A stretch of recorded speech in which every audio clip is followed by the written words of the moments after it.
Hello বন্ধুরা, আজকে আমার থাম্বনেল বা টাইটেল থেকে তোমরা নিশ্চয়ই বুঝতে পারছো আমি কী গাছ নিয়ে ভিডিওটি করছি আর কী নিয়ে। দেখো, অনেকের এই সময় গাছে অনেক মিলিবাগ হয়, কিন্তু মিলিবাগটা যাতে না হয় সেই নিয়ে, বা অনেক গাছে পোকামাকড় দেখা যায়, গাছের গোড়ায় কেল্লাই হয়, টবের মধ্যে কেঁচো কেল্লাই এইসব হয়, অনেক রকমের অনেক কিছু প্রবলেম দেখা দেয় সেই সব নিয়ে, বা গাছ ঢলে ঢলে যায়, গাছ শুকিয়ে শুকিয়ে আস্তে আস্তে মারা যায়। তারপরে কেউ বুঝতে পারে না, জল বেশি দিয়ে ফেলে, কম দিয়ে ফেলে, এইসব অনেক কিছু কারণে অনেক কিছু নিয়ে আমি আজকে তোমাদের সাথে একটু শেয়ার করতে এসেছি। কারণ আমি আমার গাছকে আমি কীভাবে যত্ন করি আমি সেইগুলো তোমাদের সাথে। দেখো, আমার এই যে এত তাপে, এত রোদ্দুরে, তেজ, এত গরম, তা তো আমি কেমন কত সুন্দর সুন্দর কত ফুল পাচ্ছি গাছে। এই দেখো, কিন্তু আজকে আমি দেখো ওইখানে মাটিটা মিডিয়াটা করে রেখেছি, দেখো যে দেখেছো। এবার আমি তোমাদেরকে বলছি আমি ওর মধ্যে আমি কী কী দিয়েছি। আমি চম্পাস ব্লগ থেকে ভিডিওটি করছি, আমি চম্পা বলছি। আমার ভিডিওটি যদি তোমাদের ভালো লাগে তাহলে একটা লাইক কমেন্ট শেয়ার করবে, আর নতুন বন্ধুদের বলছি একটা করে সাবস্ক্রাইব করে পাশের বেলটি বাজিয়ে দেবে, দিয়ে অল করে রেখে দেবে, যাতে আমি পরবর্তী ভিডিও ছাড়ার সাথে সাথে তোমাদের কাছে পৌঁছিয়ে যায়।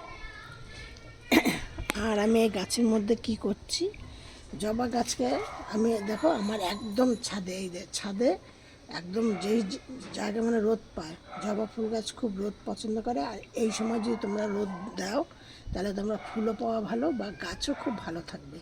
যার জন্য তোমাদের সবসময় রোদ্রে রাখতে হবে, মিনিমাম যার যেখানে ছাদের যেইটুকুনি রোদ থাকে সেইটুকুনি সেই জায়গাতেই রোদটা গাছগুলো রাখার চেষ্টা করবে। এবার আরেকটা বলছি, কারণ এখন মে মাস শেষ হয়ে জুন মাস পড়বে, কারণ এখন রোদ্রের খুব তেজ।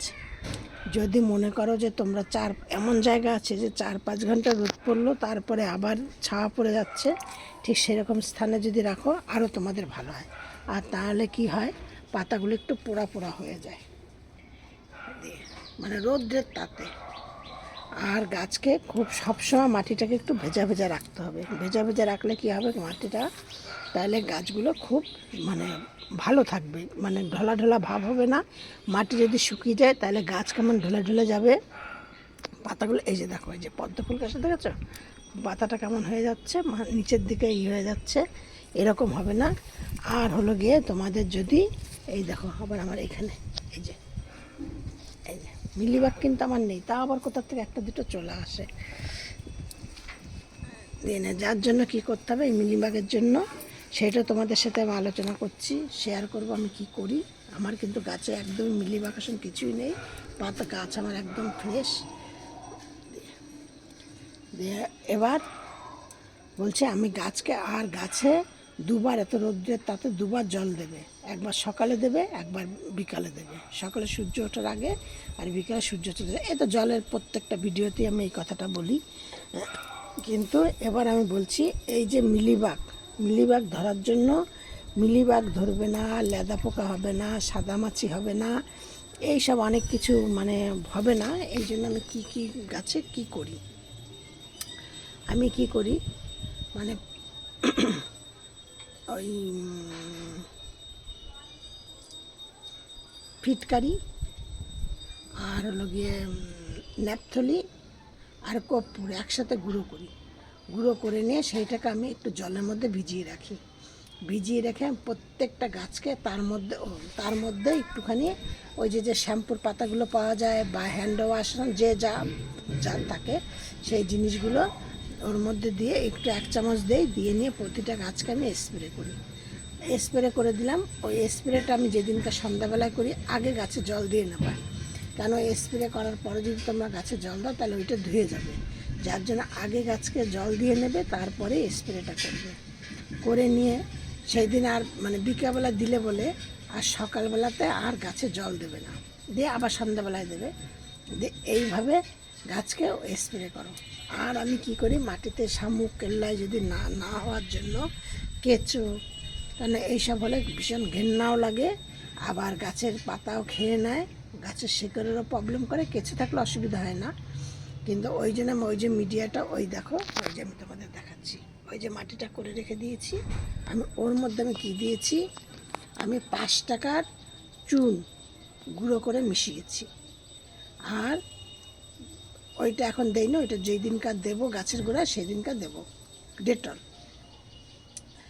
আর দিয়েছি 3টে ন্যাপথলি গুঁড়ো করে দিয়েছি, 5 টাকার ফিটকারি দিয়েছি, আর দিয়েছি তোমার ওই কর্পূর দিয়েছি 2টো। এইগুলো গুঁড়ো করে আমি এর সাথে মিশিয়ে রেখে দিয়েছি। দিয়ে এবার আমি এইটাকে আমি রোদ খাওয়াবো 1 দিন কি 2 দিন। আমি কালকে বিকালে করে রেখে দিয়েছি, আজকে হোক বা কালকে হোক গাছের গোড়ায় কি মানে বেশি দেবো না, চুন দেওয়া আছে তো বেশি পরিমাণে, অল্প অল্প করে দেবো। বেশি পরিমাণে আর ওইটার মধ্যে ধরো এই 50 গ্রাম চুন দেওয়া আছে। দিয়ে নিয়ে তারপর ওইটাকে এখন সব গাছের গোড়ায় কিছুটা কিছুটা করে দিয়ে দেবো। দিয়ে নিয়ে তারপরে জল দেবো। তোমরা দেখবে এইভাবে তোমরা দাও, এরকম মাটি তৈরি করে করে সপ্তাহে 1 দিন করে দেবে। দেখবে তোমাদের একটাও গাছের গোড়ায় শামুক কেল্লায় কিছু থাকবে না। তোমাদের 100% আমি কথা দিতে পারি, একটাও থাকবে না তোমাদের।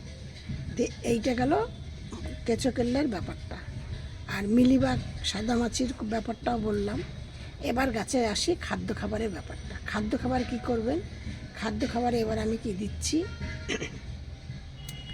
খাদ্য খাবারে দিচ্ছি হলো তোমাদের ওই ম্যাগনেসিয়াম, পটাশ আর ইউরিয়া। এই 3টে জিনিস আমি একসাথে মিক্সড করেছি। করে নিয়ে ছাই চেনো তো তোমরা সবাই, ছাইয়ের সাথে মিক্সড করেছি। করে নিয়ে সব গাছে করে 1 মুঠো করে দিয়েছি। আমি যখন গাছ বসাই তখন কিন্তু আমি বেশি মাটি দিই না, আমি একদমই অল্প একটু মাটি দিয়ে গাছটাকে বসাই। তারপরে কি হয়, ওই যে 1 মুঠো করে করে দিতে দিতে দিতে তারপর দেখা যায় টপটা মানে কিছুদিনের মধ্যেই ভরে যায়। কিছুদিনের মধ্যে মানে টপটা ভর্তি হতে হতে আবার গাছটা বড় হয়ে যায়। তখন আবার গাছটাকে আবার আমি তুলে অন্য জায়গায় বসাই।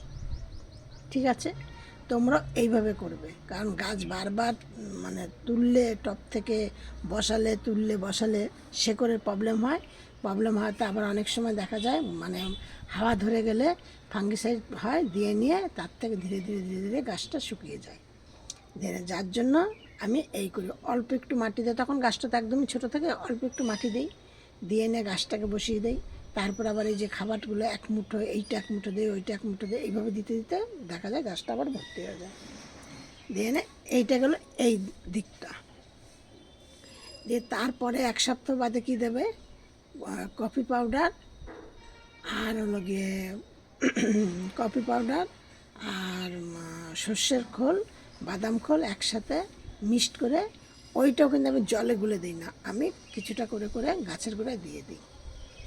ওইটা আমি কোনো জলে গুলে দিই না, যে কফি পাউডার জলে গুলে দেবো তা না, আমি ওইভাবে দিই। এবার আমি কী করি, তার 1 সপ্তাহ বাদে কী করি, চা পাতা, যেই চা পাতাটা ব্যবহার করি না মানে দোকান থেকে নিয়ে আসি, সেই চা পাতাটা ধরুন 50 গ্রাম নেই, 10-12টা কলার খোসা নেই, আর তার মধ্যে 200 থেকে 250 গ্রাম বাদাম নেই, আর 100 গ্রাম কাঁচা হলুদ নেই। এই কয়টা জিনিস সব একবারে মিক্সিতে গুঁড়ো করি। গুঁড়ো করে নে ওইটাও মোটামুটি ধরো এই 2 চামচ 3 চামচের, চা চামচের যে টেবিল চামচের 1 চামচ 2 চামচ করে করে প্রত্যেকটা গাছের গোড়ায় দিয়ে দিই। ঠিক এইভাবে করে করে তোমরাও করো। দেখো তোমরা যদি উপকার না পাও তখন তোমরা আমাকে বলবে, আমার কমেন্টে জানাবে যে আমরা উপকার পেলাম না। শুধু তোমরা দেখো আমার গাছগুলো দেখো, এই দেখো এই নীল জবা গাছটা, আমি এই গাছটা, ওই আরেকটা গাছ আছে সেই গাছের ফুল আমি তোমাদের দেখিয়েছি। এই গাছটা আমি ডাল থেকে, ওই গাছ থেকে ডাল নিয়ে বসিয়েছি। এই দেখো কুড়ি চলে এসছে, 7 থেকে 8 মাসের মধ্যে গাছ হয়ে আবার তাতে কুড়ি চলে এসছে। আরও গাছ তৈরি করেছে নীল জবা। তারপরে আমি এরপরে তোমাদের সাথে মানে পরের ভিডিওটি করব কি করে জবা ফুল গাছ ডাল থেকে গাছ তৈরি করবে। সব ভিডিওর মতো আমি আজকেও তোমাদেরকে বলছি আমরা সব ভালো আছি, মানে তোমরা সব ভালো থাকো, সুস্থ থাকো। নেক্সট ভিডিও আবার করবো।